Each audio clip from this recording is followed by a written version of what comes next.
A friend of mine was speaking at an event about intimacy with God. At the end of his talk, he took time for people to ask questions.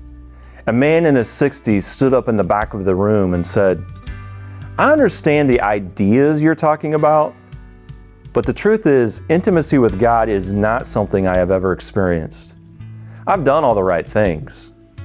As a Christian, I've read my Bible, I've prayed, attended church, and even given money. So why haven't I had intimacy with God as you describe it?" My friend stepped off the platform, walked to the back of the room, looked the man in the eyes and said, "I have one question for you.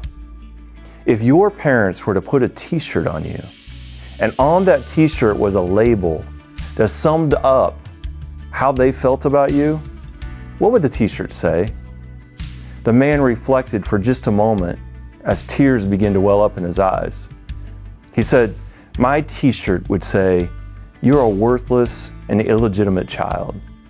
My friend responded, "I only have one more question. Are you willing to give Jesus your t-shirt?" Immediately, the man embraced my friend and wept as he, for the first time, experienced the joy of being intimate with Jesus. In Luke 7:36 through 39, we see the story of a sinful woman who began to cry. She was washing Jesus' feet with her tears and then drying his feet with her hair. Like the man who gave Jesus his t-shirt, the woman in this story was seen and noticed by Jesus. Seeing her as a person of value and worth, Jesus loved her by forgiving her.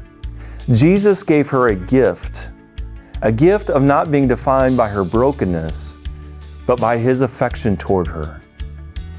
When you feel the pain from the label on your t-shirt, take a moment and pause.